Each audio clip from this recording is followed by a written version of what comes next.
Hi friends, मेरा नाम गौतम सावलिया है और आज जो है हम बात करने वाले हैं डोमेन कंट्रोलर्स के बारे में। तो डोमेन कंट्रोलर्स किस काम में आते हैं, तो स्टार्ट वहाँ से हम लोग करते हैं।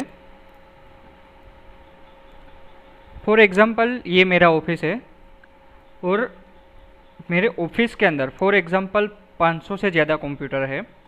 फॉर एग्जांपल मान लो कि ये मेरा डिपार्टमेंट है, ये गेमिंग जो है उसके ऊपर है, पूरा गेम बनाता है और वो सब करते हैं।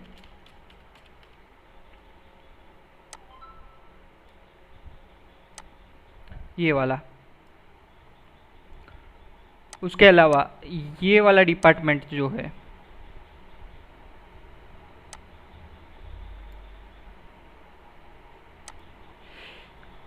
ये एनिमेशन और वो सब करता है। मैं भी यहाँ पे शॉर्टकट ही लिखता हूँ। ये वाला फॉर एग्जांपल मेरा एचआर डिपार्टमेंट है, ये वाला मार्केटिंग डिपार्टमेंट है। इस तरीके से अलग अलग सारे डिपार्टमेंट्स हैं। तो मुझे क्या करना पड़ेगा कि अलग अलग डिपार्टमेंट वाइज मुझे अलग अलग पॉलिसीज देनी पड़ेगी। तो ये सारा जो काम है वो डोमेन कंट्रोलर के थ्रू मैं कर सकता हूँ। प्लस मैं इन सारे यूज़र्स को मैनेज भी कर सकता हूँ। कल को फॉर एग्जांपल गेमिंग वाला जो डिपार्टमेंट है वो पूरा का पूरा शिफ्ट होके कोई दूसरी जगह पे आ गया। फॉर एग्जांपल ये यहाँ से होके यहाँ पे शिफ्ट कर दिया या फिर यहाँ से यहाँ पे शिफ्ट कर दिया। तो इस टाइम पे क्या होगा कि मुझे सिर्फ कंप्यूटर्स ही शिफ्ट करने पड़ेंगे। और अगर मुझे कंप्यूटर शिफ्ट नहीं करने हैं तो मैं क्या करूँगा, उस यूज़र को मैप ड्राइव जो है वो मैं अपने ग्रुप पॉलिसी के थ्रू अलोकेट करवा दूंगा। जिसके वजह से क्या होगा कि जो भी उसकी शेयरिंग ड्राइव है उसको ऑटोमेटिकली अलोकेट हो जाएगी। जैसे ही वो लॉगिन करेगा उसको उसका डेटा मिल जाएगा। तो उसको सिर्फ क्या करना पड़ेगा, अपना डेटा जो है वो मैप ड्राइव के अंदर ही रखना पड़ेगा। प्लस मान लो कि मुझे ऐसी पॉलिसी अप्लाई करनी है कि कोई भी यूज़र है वो 8 कैरेक्टर से ज़्यादा का ही पासवर्ड रखे, उससे कम का पासवर्ड ना रखे। तो ये पॉलिसी भी मैं अप्लाई कर सकता हूँ। प्लस मुझे ऐसी पॉलिसी अप्लाई करनी है कि जहाँ पे सबका डेस्कटॉप का वॉलपेपर जो है वो मेरी कंपनी के नाम पे है। तो ये पॉलिसी भी मैं कहाँ से अप्लाई कर पाऊँगा, मेरे डोमेन कंट्रोलर के थ्रू। क्योंकि 500 पीसी मैनेज करने हैं मुझे, पर पीसी में अगर जाके ये सारी चीज़ें करूँगा तो क्या होगा, बहुत मेरा टाइम जो है वो वेस्ट हो जाएगा। मैं दूसरे इश्यूज़ की तरफ ध्यान ही नहीं दे पाऊँगा। तो यहाँ पे डोमेन कंट्रोलर बहुत ही मेरी हेल्प करेगा। उसके अलावा फॉर एग्जांपल कि मान लो कि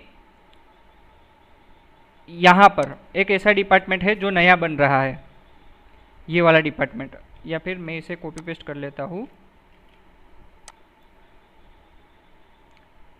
यहाँ पर मान लो कि ये डिपार्टमेंट जो है वो नया बन रहा है। तो मुझे वहाँ पे क्या करना पड़ेगा, जो भी पीसी आएंगे उसमें ओएस इंस्टॉलेशन और वो सब करना पड़ेगा। तो वो ओएस इंस्टॉलेशन जो है मैं मेरे सर्वर के थ्रू करवा सकता हूँ। क्योंकि मुझे वहाँ पे जाके एक एक पीसी में मैं अगर ओएस इंस्टॉलेशन करने जाऊँगा तो अगर फॉर एग्जांपल वहाँ पे 30, 40, 45, 50 जितने भी पीसी होंगे बहुत टाइम लग जाएगा। और कई बार क्या होता है कि कंपनी जो होती है वो डोज बेस्ड सिस्टम लेती है, जिसकी वजह से कॉस्ट जो है वो थोड़ी कम आए। ठीक है, तो इस सिनारियो में मुझे क्या करना पड़ेगा, ओएस इंस्टॉलेशन करना पड़ेगा। और ओएस इंस्टॉलेशन में अगर 30-40 पीसी में मैं करने गया तो बहुत ज़्यादा टाइम जो है वो मेरा वेस्ट हो जाएगा। तो मैं क्या करूँगा, एक दिन संडे को आऊँगा मेरा डोमेन कंट्रोलर में, मैं एक आपको हम धीरे धीरे आगे वो पढ़ेंगे कि किस तरीके से करेंगे। तो विंडोज़ डिप्लॉयमेंट सर्विसेज के थ्रू मैं क्या करूँगा, मेरी जितने भी वो नए पीसी आए डोज बेस उसमें मैं ओएस इंस्टॉलेशन कर लूँगा। तो ये काम भी जो है मैं डीसी के थ्रू यानी कि डोमेन कंट्रोलर के थ्रू कर सकता हूँ। तो डोमेन एंड कंट्रोलर के बाद में हम बात करते हैं फॉरेस्ट की। तो फॉरेस्ट किसे हम कहते हैं, ये मेरी ऑफिस में मैंने फर्स्ट टाइम डीसी क्रिएट किया। फॉर एग्जांपल ये मेरा डोमेन कंट्रोलर है। तो फर्स्ट जो डीसी होता है वो हमेशा फॉरेस्ट जो है वो उसका पार्ट रहता है। वो मतलब फॉरेस्ट क्रिएट करता है। जब हम इंस्टॉलेशन करेंगे उस टाइम पे मैं आपको दिखा दूंगा। तो वहाँ पे एक ऑप्शन आता है क्रिएट अ न्यू फॉरेस्ट करके। तो सबसे पहला जो डीसी है हमारा क्या करेगा, फॉरेस्ट क्रिएट करेगा। उसके बाद में बात करते हैं हम ट्री के बारे में। तो ट्री क्या होता है, तो फॉर एग्जांपल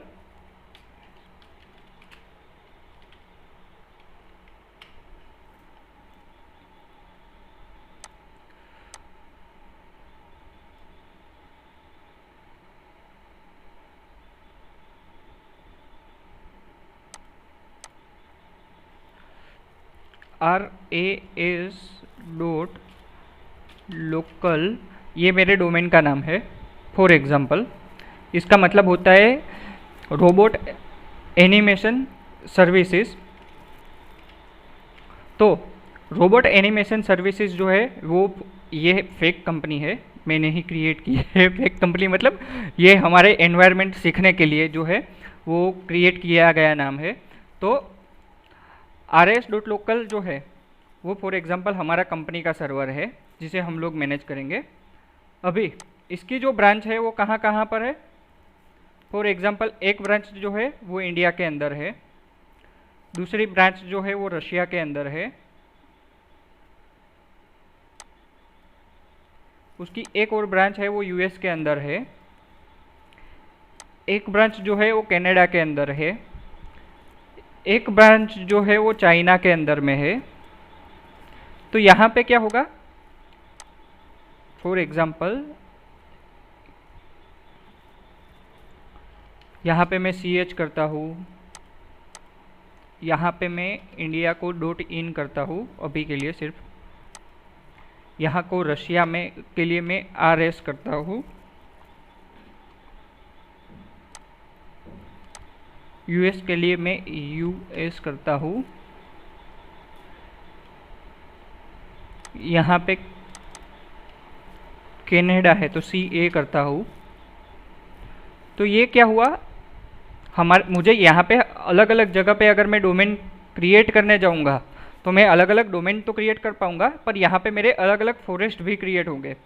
और अलग अलग फॉरेस्ट अगर क्रिएट होंगे तो वहाँ पे क्या होगा? मुझे अलग अलग एडमिनिस्ट्रेटर रखना पड़ेगा। अलग अलग सर्वर एडमिनिस्ट्रेटर का रखना मतलब क्या होता है कि कंपनी के ऊपर ज़्यादा और लाइबिलिटीज़ जो है वो आ जाएगी। तो उसकी जगह पे मैं क्या करूँगा? इन सारे सभी को मैं ट्रीज़ बना दूँगा। ये जैसे ही मेरे ट्रीज़ बने तो उसकी वजह से मेरा बेनिफिट क्या हुआ? चाइना के अंदर में फॉर एग्जांपल मेरे 2 और ब्रांचेस है,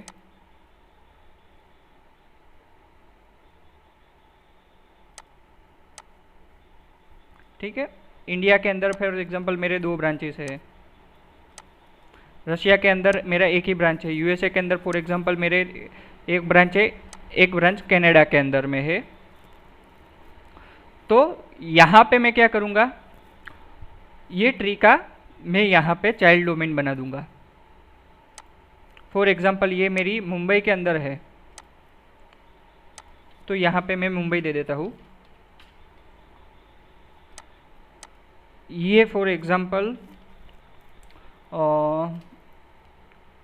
बेंगलोर के अंदर रखते हैं।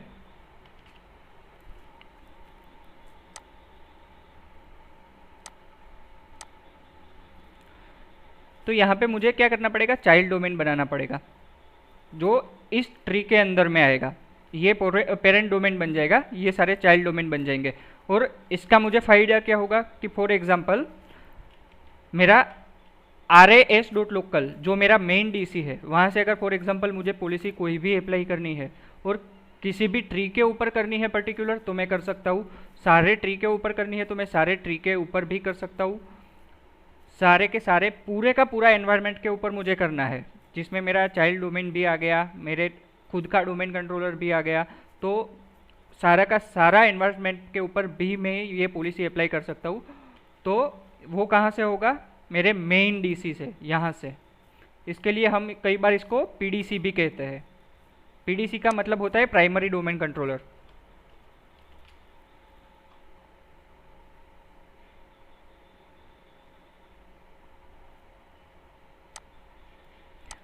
अब मान लो कि मैंने क्या किया कि मेरे इंडिया के अंदर मैंने एक और नई ब्रांच ओपन कर दी अहमदाबाद के अंदर। अब अहमदाबाद में फॉर एग्जांपल यहाँ पे ज़्यादा लोग नहीं है, यहाँ पर मेरा सिर्फ एनिमेशन डिपार्टमेंट ही है और दूसरा डिपार्टमेंट जो है वो कोडिंग करता है, सिर्फ 2 ही डिपार्टमेंट है। तो अब 2 डिपार्टमेंट के लिए और फॉर एग्जांपल 50 यूज़र के लिए मैं एक पूरा का पूरा जो है डोमेन कंट्रोलर पूरा का पूरा सर्वर मैं वहाँ पे नहीं रख सकता, क्योंकि मैं अगर सर्वर की कॉस्ट में अगर गिनने जाऊँगा तो कंपनी के ऊपर और भी जो है वो बर्डन आ सकता है। तो मैं वहाँ पे क्या करूँगा कि मेरे पास कोई भी सिंपल पीसी होगा जिसमें Core i7 का प्रोसेसर होगा या Core i5 वाला होगा या Core i3 वाला, कोई भी प्रोसेसर वाला सिस्टम होगा, उसके अंदर मैं क्या करूँगा, OS इंस्टॉलेशन करूँगा। सर्वर जो भी मेरा 2012 है 2016 है उसका OS इंस्टॉलेशन करूँगा और उसको क्या करूँगा, मैं इस वाले सर्वर का RODC बना दूंगा। RODC का मतलब होता है रीड ओनली डोमेन सर्विसेज। तो वहाँ पे क्या होगा कि फॉर एग्जांपल यहाँ पर मुंबई में बैठा हुआ मेरा IT इंजीनियर जो है वो अहमदाबाद, उसको कोई भी यूज़र क्रिएट करना है तो वो इजीली कर पाएगा, उसको वहाँ पे अहमदाबाद जाने की ज़रूरत नहीं पड़ेगी। प्लस अहमदाबाद मुझे कोई भी IT इंजीनियर रखने की भी ज़रूरत नहीं पड़ेगी। कल को उठ के मान लो कि कुछ प्रॉब्लम हुआ डोमेन कंट्रोलर के अंदर, या फॉर एग्जांपल कि मुझे कुछ भी पॉलिसी अप्लाई करनी हुई, तो मैं कहाँ से कर पाऊँगा, यहाँ पे मुंबई से बैठे बैठे कर पाऊँगा। या तो फिर अगर मुझे यहाँ से rs.local ये वाला सर्वर, ये जहाँ पे भी होगा यहाँ से भी अगर मुझे अप्लाई करनी है तो यहाँ से भी मैं कर पाऊँगा। तो ये था डोमेन कंट्रोलर के बारे में। अब जो है हम नेक्स्ट स्टेप जो है हमारा होगा OS इंस्टॉलेशन। OS इंस्टॉलेशन किस तरीके से करते हैं वो सीखने के बाद हम लोग डायरेक्टली मूव करेंगे कहाँ पर, डोमेन कंट्रोलर के ऊपर ही मूव करेंगे कि किस तरीके से हम AD को पूरा जो है फॉरेस्ट क्रिएट कर सकते हैं और किस तरीके से उसको मैनेज कर सकते हैं। तो ये वाला जो है हम सेम सिनारियो करने वाले हैं rs.local वाला ही। यहाँ पे हम क्या क्या प्रैक्टिकल करने वाले हैं, तो हम सबसे पहले एक DC बनाएंगे, उसके बाद में हम ADC बनाएंगे, उसके बाद में हम चाइल्ड डोमेन बनाएंगे, उसके बाद में हम RODC बनाएंगे। उसके बाद में हम क्या करेंगे कि फॉर एग्जांपल गलती से मान लो कि यहाँ पे मेरा rs.local की जगह पे फॉर एग्जांपल ऐसा हुआ कि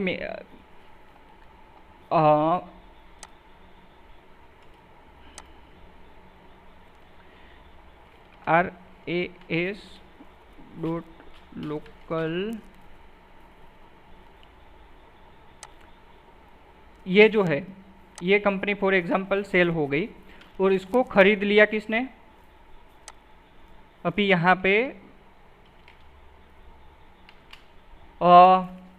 एक USA की कंपनी है, उसने MAR ने फॉर एग्जांपल। तो हम क्या करेंगे, MAR.local और rs.local इन दोनों के बीच में फॉरेस्ट ट्रस्टिंग भी करवाएंगे और ऐसा भी करेंगे कि MAR के जो यूज़र्स है वो RAS में लॉगिन कर पाए और RS वाला जो है वो MAR में भी लॉगिन कर पाए। और धीरे धीरे क्या करेंगे कि RAS को पूरा का पूरा डाउन कर देंगे और MAR को लाइव कर देंगे। और सारे के सारे यहाँ पर ये जो डोमेन कंट्रोलर है जो rs.local के फॉरेस्ट के अंदर आते हैं उसको हम किस फॉरेस्ट के साथ मर्ज कर देंगे, MAR फॉरेस्ट के साथ। तो ये सारी जो चीज़ें हैं हम सीखने वाले हैं और ये सारी चीज़ें जो है हम प्रैक्टिकल के थ्रू सीखेंगे। और हमारी जो है वो 2 बैचेस स्टार्ट होने वाली है। एक होगी संडे को जो मॉर्निंग में स्टार्ट होगी 10:30 बजे से लेकर 12:30 बजे तक उसका टाइमिंग है। दूसरी हमारी जो बैच स्टार्ट होगी वो मंडे टू फ्राइडे की होगी जिसका टाइमिंग होगा 9:30 बजे से लेके 10:30 बजे तक। और अगर लंबा लेक्चर चला तो 11 भी बज सकते हैं। तो बस आज के लिए इतना ही। Thank you.